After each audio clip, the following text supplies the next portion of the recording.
오늘 8월의 마지막 주일입니다. 우리들은 지난 7개월 동안 코로나19 바이러스로 인해서 참 힘든 시간들을 보내고 있었습니다. 삶에 큰 변화가 있었고 많은 위기의식을 느끼면서 살아오고 있었죠. 그런데 최근 몇 주 동안은 그 어느 때보다도 더 큰 위기의식을 느끼는 그런 시간이 되는 것 같아요. 코로나 재확산 또 2차 팬데믹에 대한 그런 우려 때문이기도 하지만 무엇보다도 한국 교회가 처한 큰 위기감 때문입니다. 우리는 지금 현실의 이 상황을 어떻게 바라보고 이해해야 될까? 또 지금 있는 여러 가지 위기와 어려움들을 어떻게 극복할 수 있을까? 또 이런 어려움 속에서 우리가 해야 될 역할과 또 책임, 사명은 무엇인가? 오늘 본문의 말씀을 통해서 함께 살펴보기를 원합니다. 오늘 본문은 사도 바울이 2차 전도 여행을 떠나던 그 과정 가운데 있었던 이야기입니다. 유럽의 첫성 빌립보 지역에서 복음을 전할 때 바울 일행은 한 귀신 들린 한 여인을 만나게 되죠. 그 지역에서 아주 소문이 난, 아주 이름난, 소위 말해서 용하다는 귀신 들린 여종, 하녀, 귀신 들린 여자 노예입니다. 그 여종의 주인들이라고 이렇게 표기한 것을 보면 아마 여러 명의 사람들이 같이 주인으로 그렇게 여인을 통해서 여러 이득들을 취했던 것 같아요. 하도 용하고 이름이 나다 보니까 이 귀신 들린 여종을 통해서 많은 돈을 벌고 있었습니다. 그런데 사도 바울이 그 여종에 있는 귀신을 쫓아내죠. 나사렛 예수 그리스도의 이름으로 명하노니 더러운 귀신아 썩 나와라 했더니 순식간에 귀신이 떠나가게 됩니다. 16절에서 18절의 말씀을 같이 한번 읽겠습니다. 시작. 우리가 기도하는 곳에 가다가 점치는 귀신 들린 여종 하나를 만나니 점으로 그 주인들에게 큰 이익을 주는 자라. 그가 바울과 우리를 따라와 소리질러 이르되 이 사람들은 지극히 높은 하나님의 종으로서 구원의 길을 너희에게 전하는 자라 하며 이같이 여러 날을 하는지라. 바울이 심히 괴로워하여 돌이켜 그 귀신에게 이르되 예수 그리스도의 이름으로 내가 내게 명하노니 그에게서 나오라 하니 귀신이 즉시 나오니라. 귀신이 즉시 나오니라. 아멘이죠. 여러분, 예수 이름에는 힘이 있습니다. 능력이 있습니다. 우리가 믿는 하늘 아버지의 독생자 예수 그리스도, 사망 권세를 깨뜨리시고 부활하신 예수 그리스도의 그 이름에는 놀라운 힘과 능력이 있음을 항상 기억하시기를 바랍니다. 자, 이 여종은 정상이 되었어요. 정상이 되었다는 것은 뭡니까? 이제 자유를 얻게 되었다는 거죠. 이제 귀신의 영향을 받지 않아도 됩니다. 지금까지 악한 영에 사로잡혀서 불행하게 살던 한 여종에겐 치유와 회복의 역사, 놀라운 자유와 큰 기쁨의 소식이 되어버린 거죠. 이 여인은 정말 오랜 시간 동안 그 귀신의 속박에 사로잡혀서 어찌할 바 알지 못하고 그냥 현실적인, 그냥 인간적인 종이 아니라 영적으로 매여있는 종으로서 살아갔지만 이제는 주님의 놀라운 능력으로 말미암아 참된 자유를 얻게 되었죠. 귀신이 떠나자 더 이상 점을 칠 수 없게, 아니 칠 필요가 없게 되어버렸어요. 그 특별한, 그 신기한 그 힘을 잃어버리게 되었고 사람들은 더 이상 찾아오지 않게 되었습니다. 그 말은 주인들은 더 이상 이 여인을 통해서 더 이상 돈을 벌 수가 없게 된 것이죠. 자, 이 사건이 여종의 주인들에게는 엄청난 분노를 일으키게 됩니다. 그 분노를 가지고 그렇게 만든 바울과 실라를 붙잡고 끌고 갑니다. 그들은 그 지역의 관리들, 아마 공권력을 가진 자들과 친분 관계가 있었기 때문에 바울 사도 일행은 붙잡혀 들어갑니다. 이자가 귀신을 쫓아냈다. 그래서 우리가 손해가 이만저만이 아니다. 이렇게 말하긴 뭐하니까 누명을 씌우게 되죠. 우리 성을 요란케 할 자들이고 이상한 사설을 전한다 하며 죄인으로 몰아세웁니다. 19절에서 21절까지 말씀 같이 읽겠습니다. 시작. 여종의 주인들은 자기 수익의 소망이 끊어진 것을 보고 바울과 실라를 붙잡아 장터로 관리들에게 끌어갔다가 상관들 앞에 데리고 가서 말하되 이 사람들이 유대인인데 우리 성을 심히 요란하게 하여 로마 사람인 우리가 받지도 못하고 행하지도 못할 풍속을 전한다 하거늘. 자, 주인들은 무엇을 봅니까? 자기 수익의 소망이 끊어진 것을 보고 있습니다. 인간에게 이런 악함이 있죠. 이들의 관심은 오직 자기 이익의 소망입니다. 한 여인이 정상적인 삶을 살게 되었던 것 전혀 관심이 없어요. 도대체 이들이 무슨 능력으로 귀신을 쫓아내었는가 궁금해하지도 않습니다.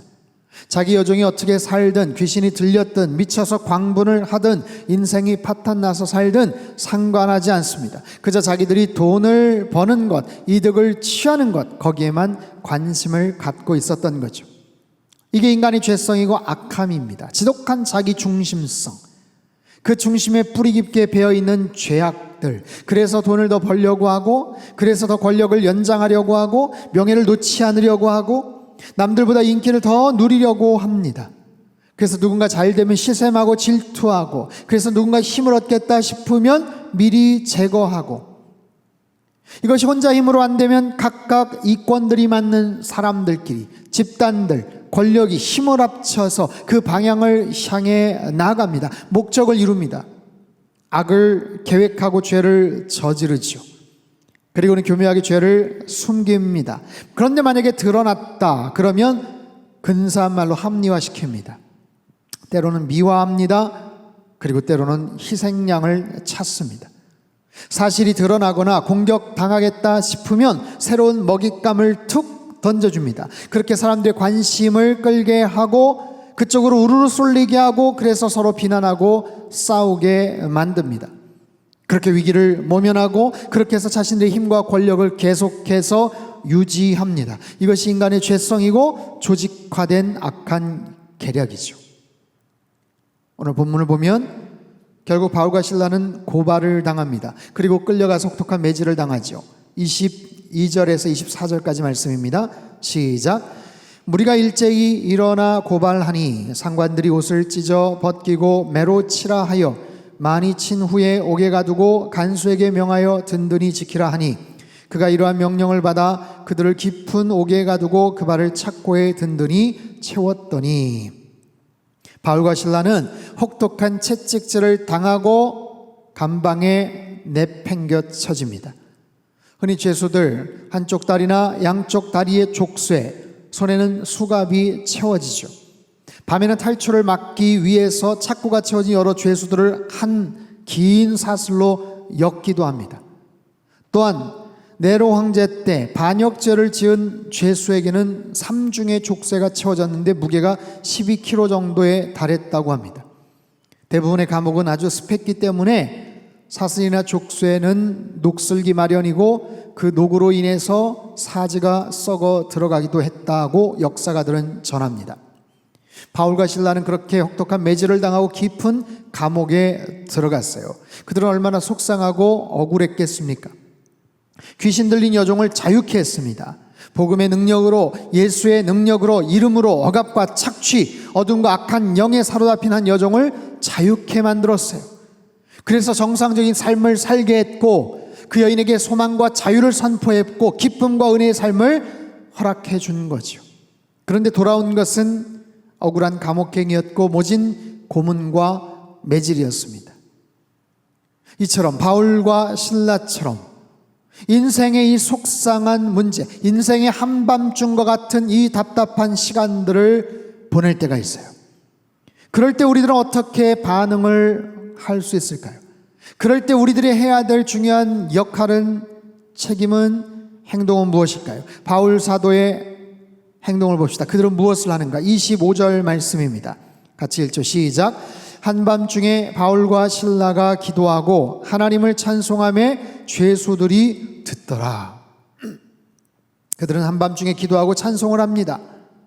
한밤중에 실컷 매질을 당하고, 한밤중에, 우리로 말하면 밤 12시, 새벽 1시, 2시와 같은 시간에 그들은 일어나서 감옥에서 기도를 하고 찬양을 합니다.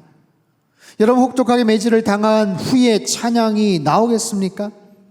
억울하고 속상한 일을 당했는데 기도와 찬양이 나오겠습니까? 어렵죠. 본래 감옥은 찬양, 감사, 이런 단어, 이런 행위, 이런 표현들이 어울리지 않는 장소예요. 오히려 감옥 안에서 들리는 말들은 언제나 분노와 원망과 탄식과 욕설과 그런 수없는 저주 섞인 그런 말들이겠죠. 제가 아주 오래전에 신학교 기숙사에 있을 때 일입니다. 4명이서 방을 썼는데 어느 날 밤늦게까지 제가 스탠드를 켜놓고 조용히 과제를 하고 있었어요. 다른 3분들은 잠을 자고 있었고 새벽 1시, 2시가 다 되어가던 시간이었습니다. 같이 방을 쓰다 보면 때로는 먼저 잠을 좀 자고 싶고 때로는 늦게까지 뭔가를 해야만 하는, 그래서 공동생활을 하는 것이 참 불편하긴 합니다. 그럼에도 불구하고 신학교 때 같이 공동생활을 하면서 그렇게 친하게 가깝게 지냈던 분들이세요. 그런데 아주 고요한 시간에 제가 뭔가를 하고 있는데 갑자기 제 뒤에서 주무시던 전도사님이, 목소리도 아주 굵직하신 분인데 정말 입에 담기 힘든 욕을 큰 소리로 해대는 거예요. 깜짝 놀랐어요. 제가 혼자 깨어서 부시럭거린다고, 아니면 너 때문에 잠 설치고 있어 이래서 욕을 하나. 저는 미안하기도 했지만 너무 황당하기도 하고 놀래서 고개를 돌렸는데 놀랍게도 그분이 잠꼬대를 하고 있더라고요. 잠꼬대. 저에게 한 욕이 아니라 꿈을 꾸면서 누구랑 싸우는지, 아무튼 무슨 악몽을 꾸는지 입에 담기 힘든 욕을 정말 찰지게, 그리고 막 이불킥을 날리면서 막 해대는 거예요. 와, 무슨 잠꼬대를 저렇게 요란하게 하나. 혹시 깨워야 되는 거 아닌가. 뭐 이러다가 아무튼 그냥 넘어갔습니다. 다음날 아침 식당에서 밥을 먹으면서 전도사님 어제 뭐 피곤한 일이 있었나 봐요. 이상한 꿈을 꾸셨나 봐요. 잠꼬대를 너무 심하게 하시던데요. 그랬더니 이분이 흠칫 놀라면서 혹시 제가 무슨 실수라도 했나요? 혹시 제가 무슨 거친 말이라도 했나요? 알고 봤더니 이분이 신대원 오기 전에 청송교도소에서 3년간 교도관으로 근무를 하셨어요.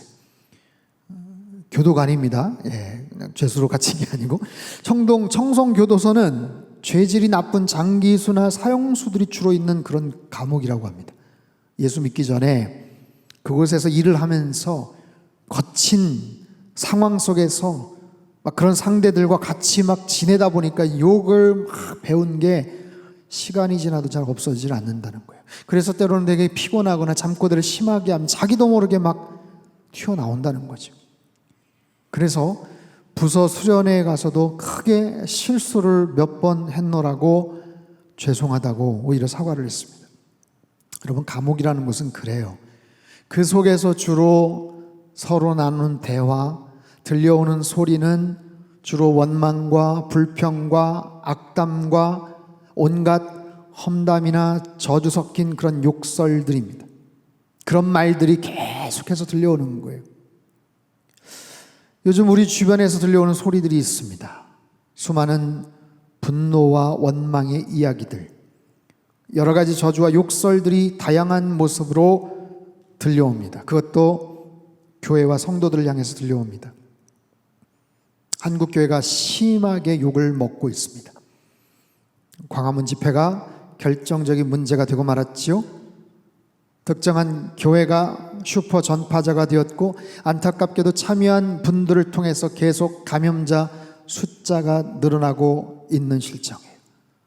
거기에 대해서 사과는커녕 이건 음모다, 바이러스 테러다, 검사를 안 받겠다, 그래서 대통령까지도 이건 적반하장도 유분수다 말을 할 정도가 되었고 한국 사회 많은 시민들이 화가 잔뜩 나 있어요. 할 말이 없습니다. 따질 수가 없어요.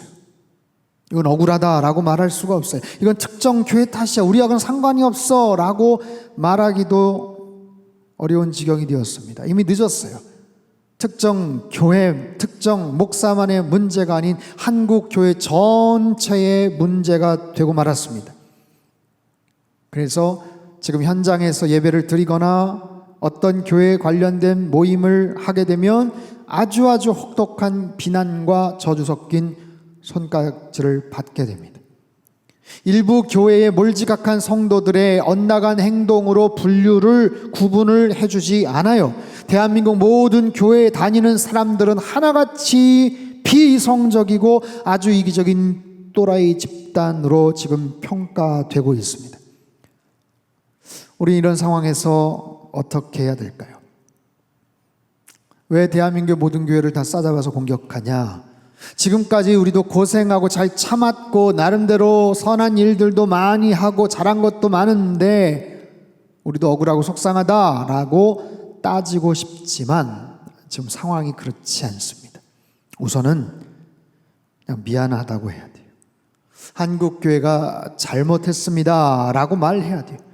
방역을 지금까지 참 잘해왔는데 교회에서 계속 확진자가 나오게 돼서 참 미안합니다, 죄송합니다라고 말해야 돼. 지금은 따지거나 각을 세우면서 대립을 해서는 안 될 것 같아요. 우선 고개를 숙여야 합니다. 답답해 보여도 속이 상해도 우리도 할 말은 있지만 그럼에도 불구하고 오늘 본문의 사도 바울처럼 행동을 해야 됩니다.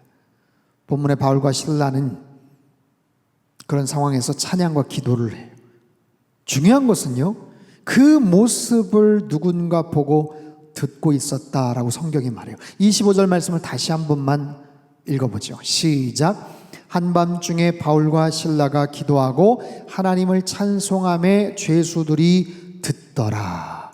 우리말 성경에는 다른 죄수들이 귀 기울여 듣고 있었다 번역을 합니다.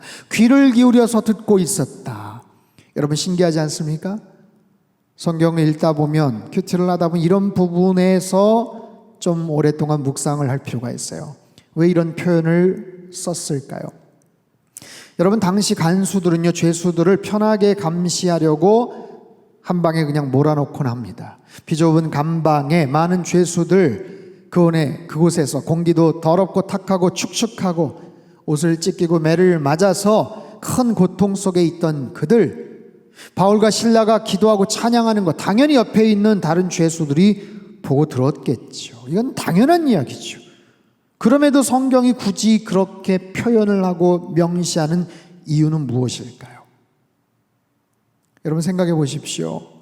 감옥에 들어온 사람이 새로 들어온 사람에게 제일 먼저 묻는 질문은 무엇일까요? 고향이 어디냐? 뭐 하다 왔냐? 뭐 이럴 수도 있겠지만 너 무슨 죄를 짓고 여기 왔냐? 이거겠죠. 그게 궁금하겠죠. 넌 죄목이 뭐냐? 야, 너 아까 신나게 두들겨 맞던데 이유가 뭐냐? 뭐 때문에 그렇게 혹독하게 매질을 당하냐? 궁금하지 않겠어요? 그래서 바울과 실라의 죄목이 무엇인지를 알았다면, 왜 그렇게 혹독한 매질을 당했는지를 알았다면 그들이 무슨 말들을 건넸을까요? 아니, 귀신 들린 사람 제정신 돌아오게 했으니 주인한테 당연히 미움받지. 그 여자 내가 잘 알고 있는데, 이 동네 유명한데, 야, 거기 주인들이 몇 명 된 것 이유가 있지. 어마어마하게 돈을 벌어주거든. 근데 그런 사람을 멀쩡하게 그냥 그렇게 만들어놨으니 그렇게 혼나도 싸지. 주인한테 당연히 미움받지. 뭐 이렇게 생각을 할 수도 있겠고, 반대로 야, 그게 정말 사실이야? 당신들은 뭐야? 도대체 정체가 뭐야? 아니, 어떻게 귀신 들린 여자를 정상으로 만들어? 무슨 능력이야? 궁금하겠죠. 근데 보세요. 만약에 다른 죄수들이 바울과 실라의 상황을 전혀 몰랐다고 칩시다. 왜 감옥에 들어갔는지, 왜 매질을 당했는지 몰랐다고 합시다. 그럼에도 불구하고 지금 눈에 보이는 상황은 뭐예요? 혹독하게 매질을 당하고 살이 터지고 피가 터지고 온몸이 시뻘겋게 된 두 사람이 한밤중에 일어나서 기도와 찬양을 하는 모습들은 그들에게는 너무나도 의아한 모습이죠. 이 사람 뭐야, 이 사람들, 이 인간들 뭐야? 아니, 이렇게 흠씬 매를 쳐맞고 와서 불평과 원망이 심한 욕을 반항을 하고 그러질 않고, 욕을 하고 저주를 퍼붓는 것이 아니고 기도를 하고 찬양을 해. 여러분, 그 모습을 다른 죄수들이 눈여겨봤다라는 거예요. 귀담아 들었다는 거예요. 저는 이 부분을 오늘날 한국교회가 놓쳐서는 안 된다고 생각을 해요. 사랑하는 성도 여러분, 우리가 살아가면서 여러 가지 문제와 역경을 만납니다. 내가 원하든 원치 않든 어떤 사건 속에서 뭔가를 경험을 하죠. 그런데 그 속에서 중요한 건 우리가 어떻게 반응을 하느냐라는 거예요. 어차피 우리 인생에는 크고 작은 많은 사건들이 발생을 합니다. 그런데 우리 인생은 그 사건들 때문만이 아니라 그에 대해서 우리가 어떻게 반응을 하느냐, 거기에 대해서 우리가 어떻게 해석을 하느냐에 따라서 우리 인생이 결정이 되더라고요. 우리 삶의 방향이 결정이 되더라고요. 중요한 사건이 있으면 거기에 대한 우리의 리액션, 반응, 그리고 그것을 어떻게 바라보고 해석하느냐라는 거예요. 요즘 한국 사회를 감싸는 뒤덮은 두 가지 감정이 있다면 분노와 상처입니다. 분노. 많은 국민들이 지금 화가 막 차 있어요. 인터넷 댓글이나 뉴스 아니면 여러 가지 많은 그런 내용들을 보면 막 분노들이 막 차 있어요. 뭐 집단 치유나 상담 프로그램을 다 좀 이수를 해야 될 정도로. 근데 이 분노는 뭐 여러 가지 이유 때문이에요. 코로나 재확산으로 인한 분노가 제일 크겠죠. 지금 수개월 동안 참으면서 더 이상 버틸 힘이 없는 상황에서 재확산이 되고 거리두기 2차, 2.5차 격상이 되었어요. 생업에 타격을 입었어요. 삶이 엉망진창이 되었어요. 모든 계획이 틀어졌고 소망이 사라지는 것 같아요. 그에 대한 결정적인 역할을 한국 교회가 했다고 해서 쏟아지는 분노입니다. 그 이전에도 한국 교회에 대한 곱지 않은 시선들은 많았어요. 하지만 그때하고 지금은 좀 달라요.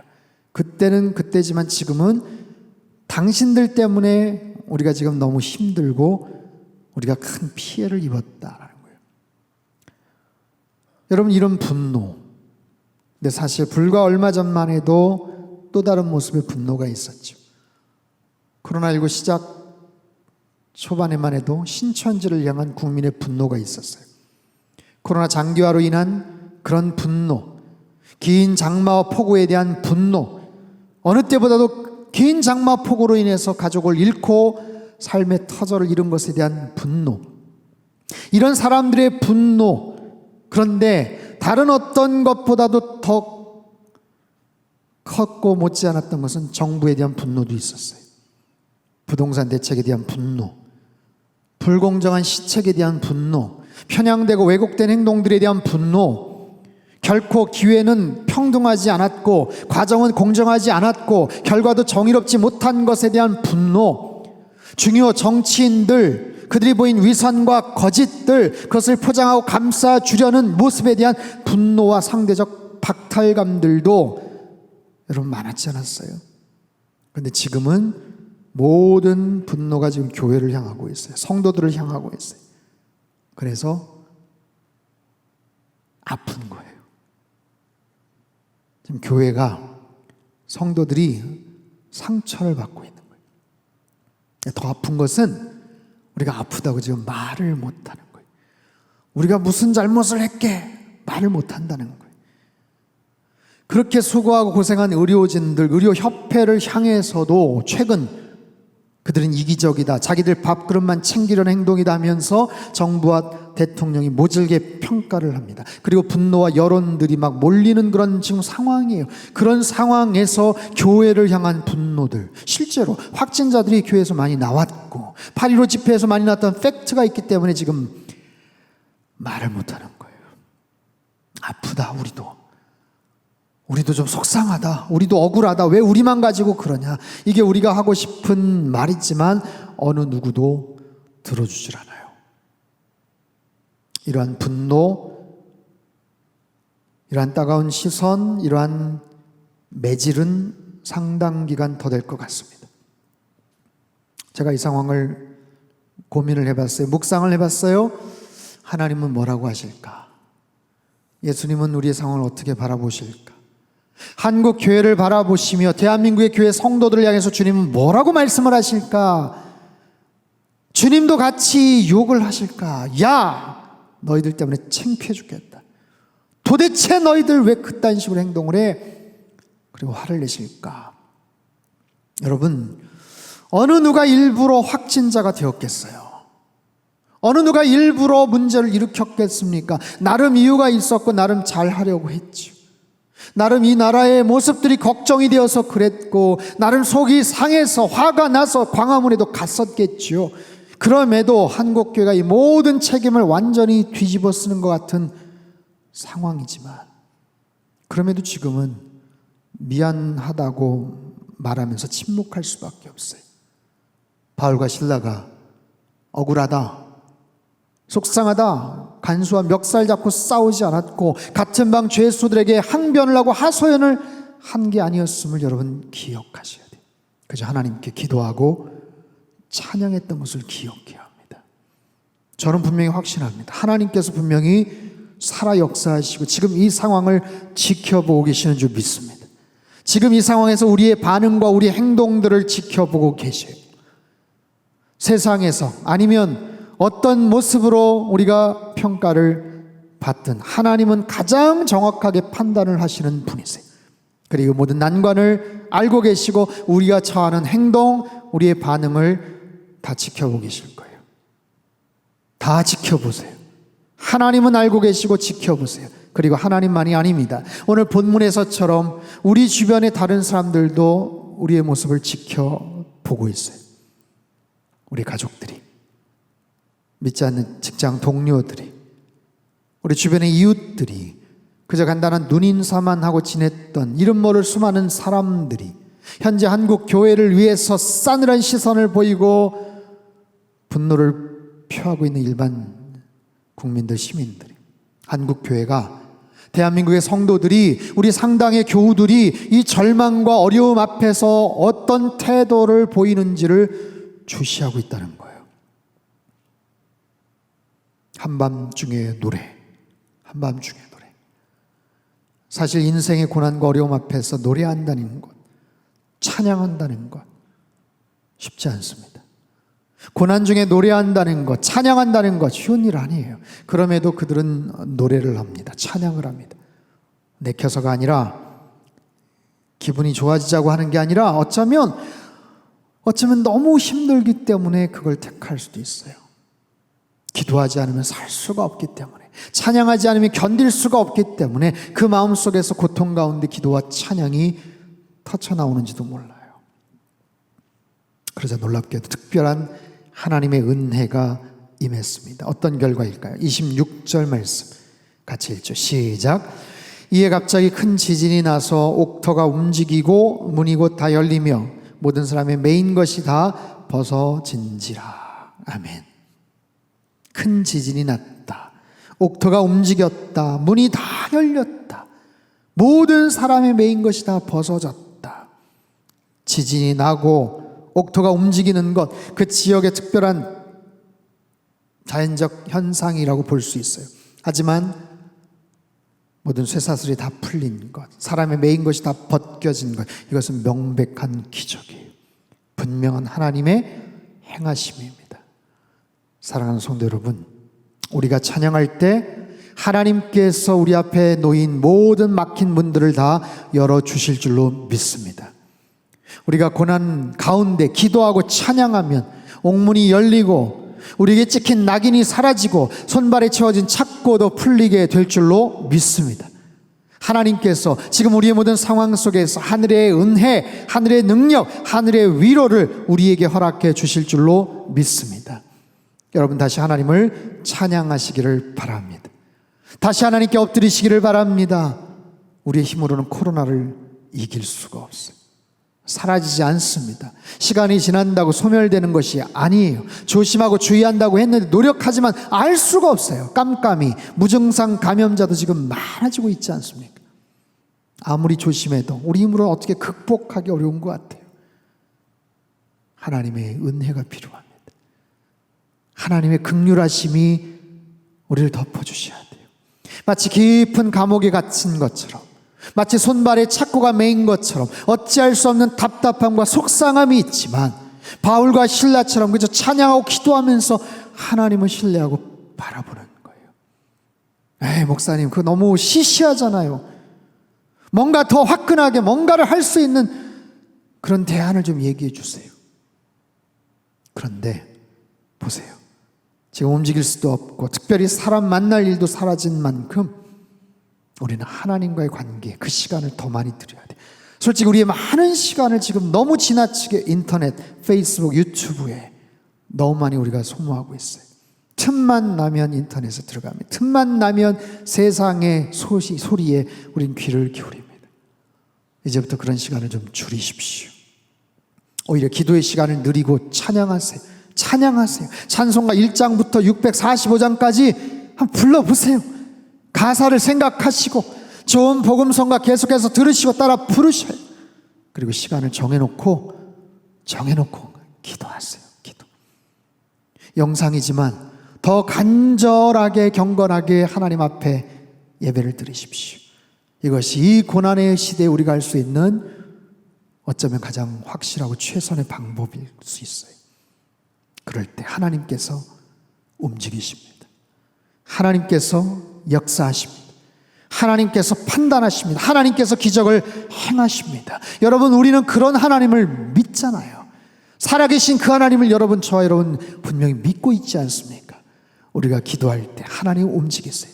우리가 부르짖고 찬양할 때 하나님 우리를 긍휼히 여기시고 기적을 행해 주실 줄로 믿습니다.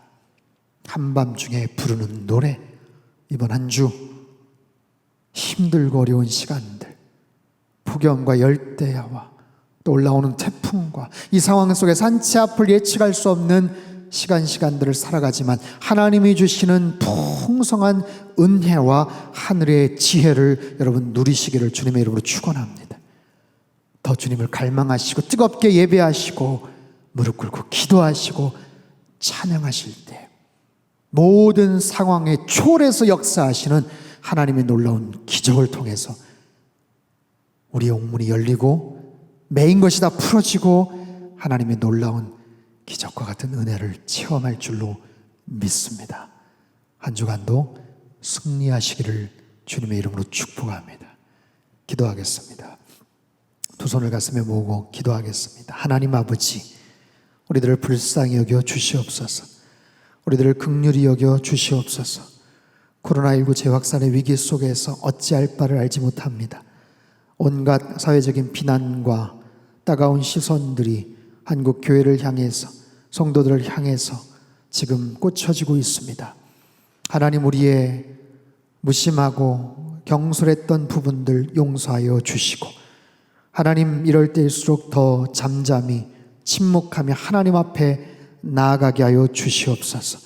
바울과 실라처럼 한밤중에도 하나님을 찬양하고 기도하게 하시고, 그것이 때론 답답해 보이고 무력해 보이지만 그럴 때 나타난 놀라운 하나님의 기적과 능력이 있음을 저희들이 확신하며 주님 앞에 나아가게 하시고, 옥문이 열리고 하나님 메인 것이 다 풀려지는 놀라운 기적과 같은 체험을 하는 우리 모든 성도님들 다 되도록 축복하여 주시옵소서. 존귀하신 예수님의 이름으로 기도합나이다. 아멘.